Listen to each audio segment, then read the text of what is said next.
Action. के मुद्दे पे ठीक है, अडानी के मुद्दे पर बहस की मांग पर आपको अपने ही सहयोगियों का, ठीक है सर, आपको अपने ही सहयोगियों का साथ नहीं मिला। अडानी भारी पड़ा, अडानी का मुद्दा या फिर सोरोस का मुद्दा, क्योंकि ये फिर सोरोस को लेकर आए, कहा आप साजिश रचते हैं, हर बार पार्लियामेंट सेशन के पहले सोरोस का कुछ ना कुछ मुद्दा उठाते हैं और फिर वन नेशन वन इलेक्शन। इस पर आपका क्या स्टैंड रहेगा? जेपीसी में पहली बैठक की शुरुआत हो गई है। देखिए, ये बड़ी ही विचित्र और वाहियात बात की है आप। इस बार का संसद का सत्र जो था वो सबसे लंबा सत्र था और दुर्भाग्य है कि सरकार ने एक व्यक्ति को बचाने के लिए पूरी पार्टी और संसद के सत्र को जिस तरह से नहीं चलने दिया, पूरी पार्टी अडानी के बचाव में खड़ी हो गई। हमने एक मुद्दा उठाया कि 2200 करोड़ रुपए की रिश्वत दी गई, अमेरिका में उस व्यक्ति के खिलाफ वारंट है, उसके खिलाफ जांच कीजिए। हम जांच नहीं करेंगे, क्यों? क्योंकि मोदी जी का संरक्षण उनको प्राप्त है। सीधा सीधा एक विषय था कि उनको कैसे बचाया जाए। उनको बचाने के चक्कर में एक दिन तो 50,000 की कोई नोट की गड्डी थी, उसी पे पूरा दिन निकल गया। जॉर्ज सोरोस पर हम कह रहे हैं भाई आपकी सरकार है, चलिए अब सेशन खत्म हो गया। अब जॉर्ज सोरोस का नाम आज अंजना जी ने लिया है, बीजेपी के किसी लीडर ने पिछले 4-5 दिन में नाम भी लिया हो तो बता दीजिए।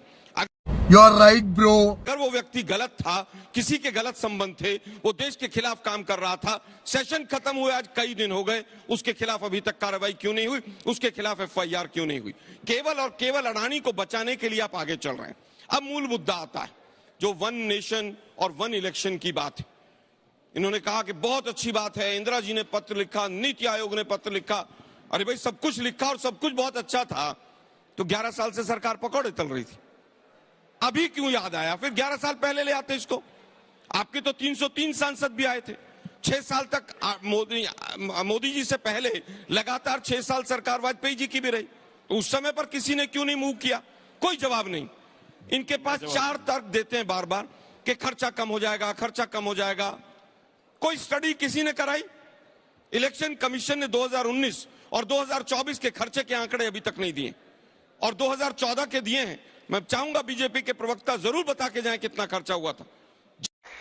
अब बोल। जीडीपी का मात्र 0.2%, इनको टोटल पता भी नहीं होगा शायद, और पता हो तो बताइए, आपके मुंह से भी जनता सुनेगी तो बहुत अच्छा लगेगा। पता है आपको? बताइए जरा। मैं बता रहा हूँ आप कितना खर्च घटेगा भाई, बताइए पहले। 2014 में कितना खर्च हुआ? फायदा क्या है, गिनाइए।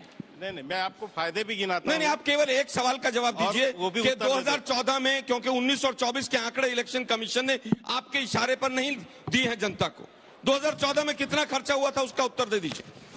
नहीं मालूम है उनको, मैं बताता हूँ। आप आज तक का टाइम वेस्ट कर रहे हैं। केवल 38। आप अपनी बात पूरी कर ली, आप अपनी बात मैं पूरी फिर कर लीजिए, कहूंगा, फिर मैं आपको आंकड़े सहित आपके सारे कोई बात दूंगा, कोई बात नहीं।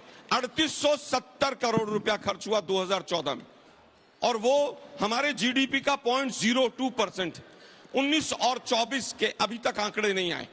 कोई इलेक्शन कमीशन ने कमेटी नहीं बताई, कोई नीति आयोग ने कमेटी नहीं बनाई, कोई स्टडी नहीं हुई कि क्या खर्चा कम होगा, ज्यादा होगा।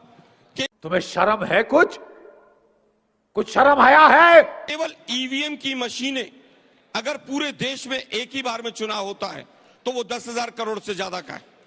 एक प्राइवेट कंपनी की स्टडी के माध्यम से अगर देखें तो वो 11,000 करोड़ के करीब है। मैं फिर कहूंगा कि दूसरा तर्क कहते हैं कि सब चुनावी मोड में रहते हैं, सब वेलफेयर स्कीम्स रुक जाती हैं।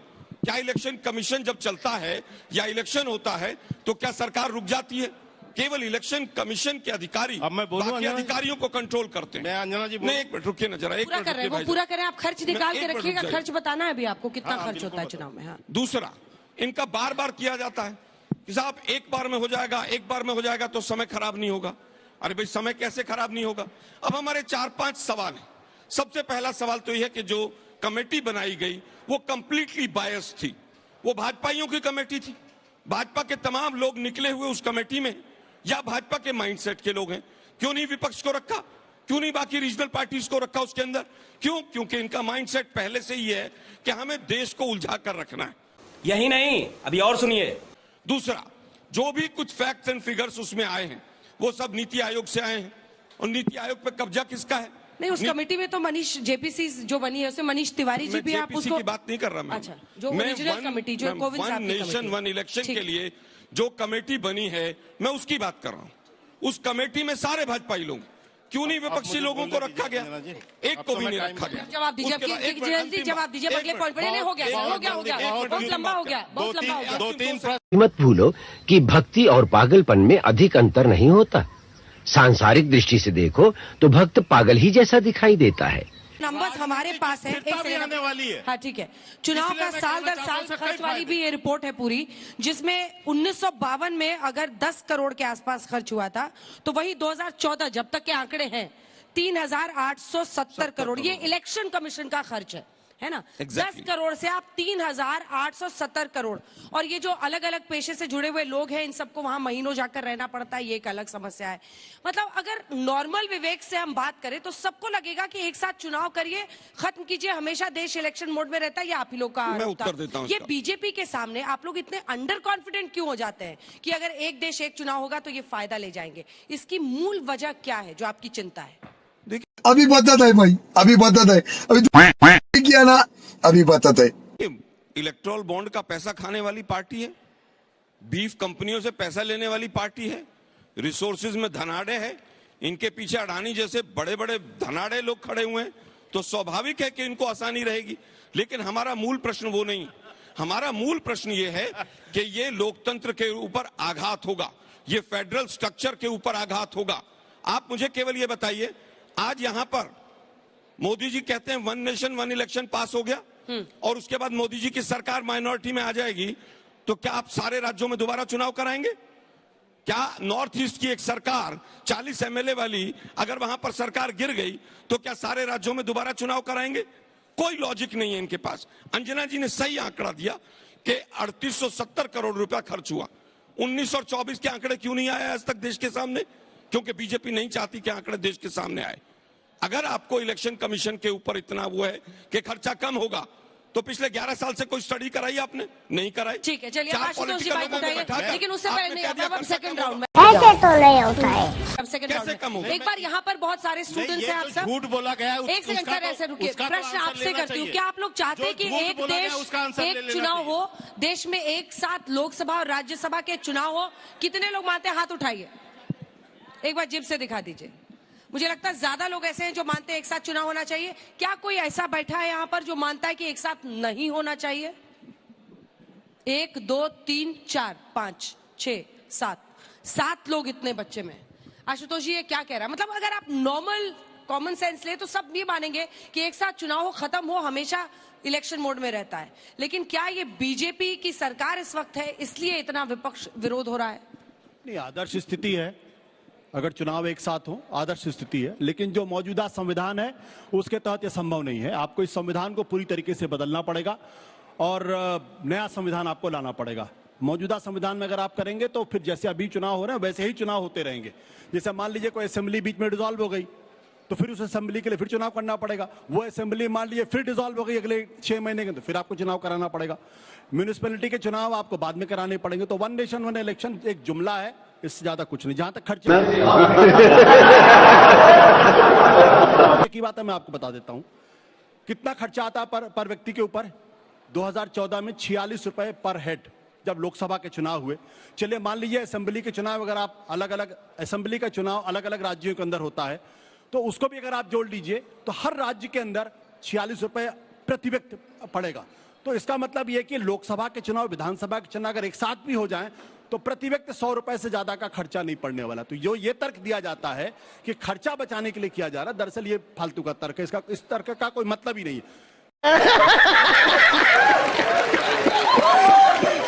महत्वपूर्ण सवाल क्या है?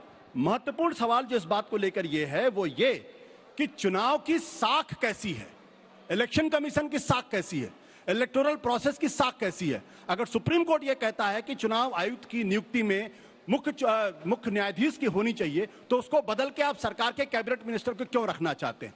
और अगर आज चुनाव की साख पर सवाल खड़े हो रहे हैं तो फिर 93(2)A जो नियम पिछले 2 दिन पहले बदला गया कि अगर आप जैसे लोग अगर ये चाहते हैं कि चुनाव पोलिंग स्टेशन के अंदर या पोलिंग स्टेशन के बाहर, डिजिटल एज का जमाना है, आप सीसीटीवी फुटेज चाहते हैं, आप बाकी कोई कहीं लाइव स्ट्रीम हो रही हो चाहते हैं, तो वो आप क्यों नहीं पा सकते? एक जनता को ये जानने का अधिकार क्यों नहीं हो? तो आपने कह दिया कि पेपर डॉक्यूमेंट आपको मिल सकता है। डिजिटल एज में पूरी दुनिया डिजिटल एज में जा रही है।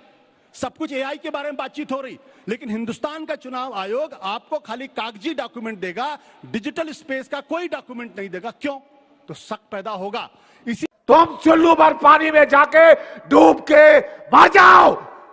इसलिए सीएसडीएस का डेटा यह कहता है कि 56% लोग आज की तारीख में मौजूदा चुनाव की जो प्रक्रिया है उसमें मानते हैं कि ईवीएम का मैनिपुलेशन हो सकता है, कभी थोड़ा कभी ज्यादा। इतने ही लोग ये भी मानते हैं कि चुनाव आयोग की जो साख है वो 2019 की तुलना में गिरी है। ठीक है, वो भी एक ग्रॉस स्टडी यहाँ जल्दी से कर लेते हैं। आप में से कितने लोग ये मानते हैं कि ईवीएम का मैनिपुलेशन होता है चुनाव में? अगर एक भी आदमी मानता है ऐसा तो हाथ उठाइए। आलोक शर्मा जी, मुझे लगता है कि इससे बड़ा आपके लिए आईना नहीं हो सकता। ये मुद्दा जब हम लोग आपको बताते हैं कि लोगों से हम लोग मिलते हैं फील्ड में, आशुतोष जी के लिए भी है लेकिन आपके लिए भी है। हम लोग जब लोगों से मिलते हैं वो कहते हैं कि हम वोट करने जाते हैं, वहां पर वोट डालते हैं, हमारी 10 चीजों की चेकिंग होती है और ये लोग हम ही पर शक करते हैं कि ईवीएम मैनिपुलेटेड है जब हारते हैं। तो देखिए, मुझे लगता है हाँ बेटा, लगता है तुम गू खा के ही मानोगे। लोगों के ऊपर किसी ने शक नहीं किया, शक उस तंत्र के ऊपर किया गया। पर इनके मन में शक नहीं सुनिए है। ना, अरे मैम सुनिए ना प्लीज।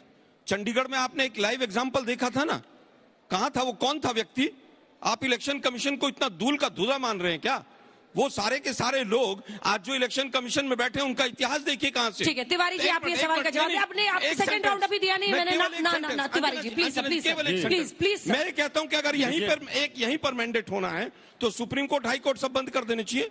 50 से ज्यादा केस इलेक्शन कमीशन के खिलाफ चल रहे हैं, आज तक पे लोगों ने हाथ नहीं खड़ा किया, सारे केस बंद। जनता यहाँ बैठी है, इमोशनल डैम इट। हम लोग सिर्फ ले रहे हैं, ऐसा कुछ वोटिंग और मैंडेट और वर्डिक्ट नहीं निकल रहा है। सबका सम्मान कीजिए, इंसान है, सभाएं हैं, आपका डिबेट सुन रहे हैं, सबको रूल आउट कर देते हैं। मैं रूल आउट नहीं कर रहा हूँ, मैं कह रहा हूँ कि ये पैमाना नहीं हो सकता। तिवारी जी, एक साथ अगर चुनाव हो क्या दिक्कत है? नहीं, कोई दिक्कत नहीं है। हाँ। दिक्कत कहाँ, एक साथ तो चुनाव होते थे।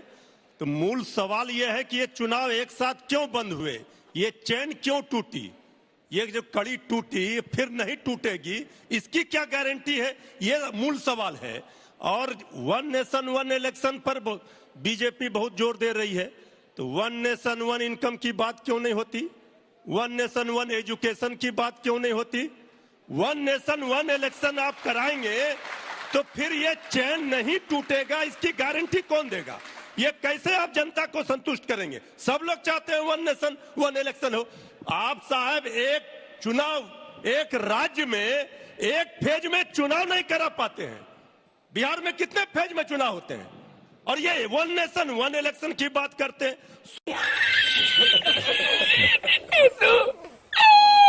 सुनने में बहुत अच्छा लगता है, लेकिन प्रैक्टिकल में धरातल पर जो सवाल है जनता के जहन में, वो जनता जानना चाहती है कि इस पर बीजेपी ये बताए कि 1 नेशन 1 इलेक्शन क्यों रुका देश में।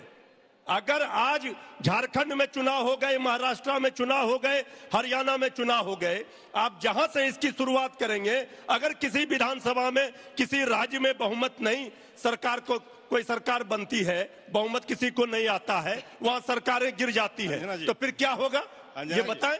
इसलिए 1 नेशन 1 इलेक्शन सिर्फ बीजेपी क्षेत्रीय दलों को पॉइंट टू पॉइंट जवाब देता हूं। वो कह रहे हैं आप क्षेत्रीय दलों को, अधिकार है, वो भी वोट देने का अधिकार छीनना चाहती है, क्षेत्रीय दलों को समाप्त करना चाहती है, क्षेत्रीय दलों को समाप्त करना चाहते हैं। देखिए सही पकड़े हैं। जल्दी से देखिए, आपने जो इनका सवाल का जवाब देना है वो दीजिएगा, लेकिन आपने कहा था कि क्या इन्होंने एडिशन किया है, क्या रिसर्च में पाया है। तो कोविन कमेटी की रिपोर्ट का एक हिस्सा मैं पढ़ के आपको बता रही हूँ। इनका ये कहना है, कोविन कमेटी की फाइंडिंग्स है कि India's national real GDP growth with simultaneous elections would be 1.5 percentage points higher in the immediate next year. यानी अगर एक साथ ये समानांतर चुनाव किए जाते हैं तो भारत का जीडीपी अगले साल ही 1.5% बढ़ सकता है। ये उस कमेटी की फाइंडिंग है, वो उन्होंने कैलकुलेट किया। अभी वर्तमान आप कहाँ थे ज्ञानी बाबा? में तो जीडीपी गिर रहा है, वो चिंता का विषय है, रुपया भी गिर रहा है, वो भी चिंता का विषय है। लेकिन अगर 1.5% कैलकुलेशन समझते हैं आप, 1.5% मतलब पूरी ताकत लगने के बाद होता है। उसका क्या आधार है कि नीति आयोग ने ऐसा बोल दिया है? नीति आयोग में कौन है? ज्यादातर बीजेपी समर्थित जो अधिकारी बैठे हैं वो बैठे हैं। मैं फिर कहूंगा, नीति आयोग, एक मिनट भाई रुकिए ना, भाई जरा एक मिनट रुकिए ना जरा। देखिए सारी संवैधानिक, अरे भाई अंजना जी गलत बात है। तो देखिए मैं बीच में नहीं बोला, फिर क्या फायदा होगा। अच्छा बीच में नहीं। सारी की सारी संस्थाओं को काबू में करके, मुट्ठी में करके बैठाए हुए हैं, और ये पूरा देश देख रहा है। नीति आयोग क्या है भाई? नीति आयोग सरकार के अधीन पूरी तरह से काम करता है। नीति आयोग का वाइस चेयरमैन कौन है, चेयरमैन कौन है, सबको पता है। मैं समझता हूं कि नीति आयोग की रिपोर्ट के आधार पर कुछ फैक्ट्स एंड फाइंडिंग्स रख दिए हैं। अंजना जी ने उनको पढ़ दिया है, भ्रामक है वो भी। कोई इकोनॉमिस्ट बता दे मुझे कि जिस इकोनॉमिस्ट ने ये कहा हो कि 1 नेशन 1 इलेक्शन होने के बाद 1.5% हमारा जीडीपी बढ़ जाएगा।